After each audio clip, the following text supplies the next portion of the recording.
अस्सलाम वालेकुम जी, क्या हाल है सबके खरीद से। मैं हूं मुनीर अहमद सिरात रियल एस्टेट एंड बिल्डर के प्लेटफॉर्म से। 23 नवंबर 2023 की हेयरिंग जो कि बहुत अहम और बहुत ही इंपॉर्टेंट थी बहरिया टाउन केस के हवाले से। इसके साथ काफ़ी सारी चीज़ें रिलेट करती थी और इसमें काफ़ी ज़्यादा प्रॉब्लम्स, काफ़ी ज़्यादा डिफ़िकल्टीज जो है वो फेस करने को देखी गई। और इसमें बेसिकली 3 डिफरेंट फेज़ थे आज की हेयरिंग के, जो कि काफ़ी लंबी हेयरिंग चली। इसमें इवन मोअज़्ज़ज़ जज साहबान ने ये भी कहा कि ये आज हम फैसला जो है वो वाइंड अप करेंगे चाहे हमें रात के 12 बज जाएं। तो बेसिकली सुनने में पहले यह है कि 3 बजे तक इसकी जो है वो रिपोर्ट्स आ जाएंगी, फिर 5 बजे तक का इंतज़ार हुआ। लोगों को यही था कि 5 बजे तक सारे मामला क्लोज हो जाएंगे, लेकिन चीज़ें चलती रही और अभी तकरीबन रात के 11 बज रहे हैं अप्रॉक्सीमेटली। तो मैं आपके साथ ये वीडियो शेयर कर रहा हूँ जो मेरे पास मुख्तलिफ सोर्सेज से ये न्यूज़ पहुंची हैं और जो भी मामला पहुंचे हैं, तो मैं आपके साथ शेयर कर रहा हूँ। सबसे पहले इस केस को मैं आज की हेयरिंग के बारे में बताता हूँ कि ये हेयरिंग हेयरिंग जो थी आज की, ये 3 मुख्तलिफ पार्ट्स के ऊपर मुश्तमिल थी। इसमें सबसे पहला जो इसका सेगमेंट था वो ये था 190 मिलियन पाउंड का, जो कि मतलब लंदन से पाकिस्तान की तरफ आया। तो जिसके ऊपर एक पाकिस्तानी शहरी ने ये केस किया था कि हुकूमत पाकिस्तान का पैसा है, लिहाजा इसको पाकिस्तानी खजाने में डाला जाए। जिसके ऊपर एक बैंक की स्टेटमेंट के बाद इस फैसले को इस तरह से वाइंड अप किया गया और इसको मुस्तरद किया गया कि ये गवर्नमेंट ऑफ पाकिस्तान का और मलिक रियाज का पर्सनल मैटर है, इसको हम इन चीज़ों के साथ रिलेट नहीं करेंगे, लिहाजा इसको हम मुस्तरद करते हैं। उसके बाद जो दूसरी चीज़ थी, जो कि आप कह सकते हैं कि बहुत अहम चीज़ थी, लास्ट हेयरिंग में जो बताया गया था कि बहरिया टाउन कराची को जो लैंड अलॉट की गई है उसको उसकी पैमाइश की जाए। क्योंकि जो लैंड अकॉर्डिंग टू गवर्नमेंट दी गई थी, जो गवर्नमेंट कह रही थी वो ये थी कि 16,896 एकड़ है, लेकिन बहरिया के वकील ने ये कहा कि ये वाली जो लैंड हमें दी गई है वो बेसिकली कम है और हमें तकरीबन 12,000 से 13,000 लैंड दी गई है, जो कि तकरीबन 3 से 4,000 एकड़ कम लैंड है। जिसके ऊपर एक 13 रुकनी बेंच तश्कील दिया, जो कि कमिश्नर कराची की जेर निगरानी था, और जिसने एक रिपोर्ट सर्वे किया जिसमें सैटेलाइट्स और आपके फिजिकल एक सर्वे था। जिसके बाद वो रिपोर्ट जो है वो कोर्ट में जमा की गई, जिसके मुताबिक जो लैंड बहरिया टाउन कराची के कब्जे में थी वो थी 19,931 एकड़, बेसिकली 3,031 एकड़ एक्स्ट्रा लैंड बहरिया के कब्जे में थी। जब ये रिपोर्ट आई तो इसके ऊपर उनको कहा गया कि भाई आप ये चेक करके बताएं कि आप जो कह रहे थे कि लैंड कम है तो ये ज़्यादा किस किस तरह से निकली।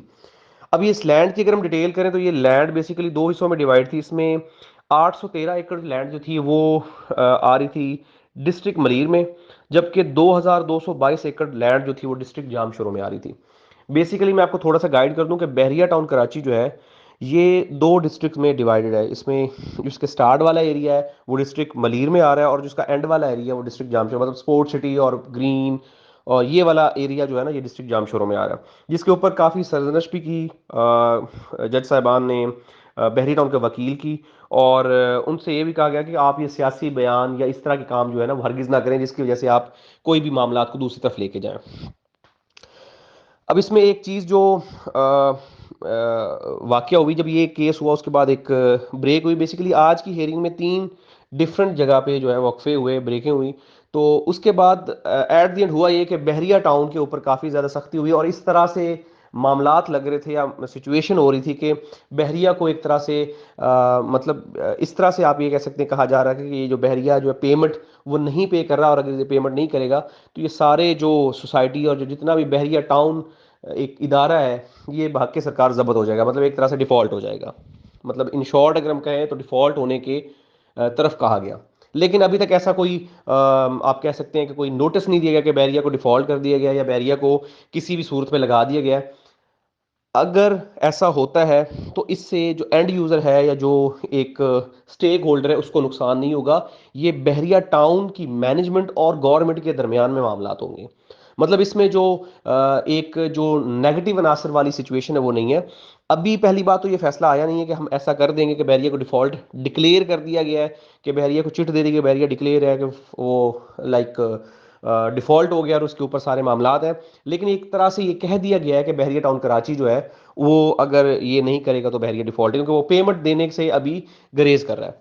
अब इससे अगर हम देखें तो इससे बेसिकली जो हो रही चीज़ें वो फायदे की तरफ जा रही हैं, एंड यूजर की, इन्वेस्टर की, या किसी भी स्टेक होल्डर की। मतलब इस वक्त अगर कोई भी स्टेक होल्डर जो बहरिया टाउन कराची में प्रॉपर्टी रखता है तो उसको महफूज किया जा रहा है।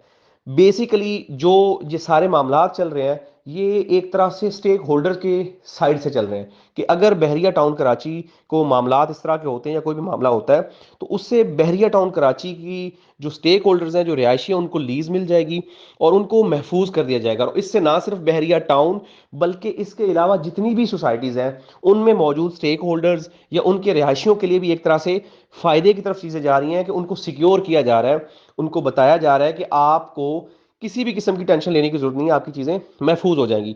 बेसिकली ये जो मामलात चल रहे हैं, ये बहरिया टाउन और गवर्नमेंट के दरमियान चल रहे हैं। इसमें आपकी जो आम पब्लिक है, आम स्टेक होल्डर्स हैं, वो महफूज हैं, बल्कि उनको ज्यादा प्रोटेक्ट किया जा रहा है, उनको ज्यादा महफूज किया जा रहा है, उनको ज्यादा प्रोटेक्शन दी जा रही है कि आपकी चीजें स्मूथ हो रही हैं।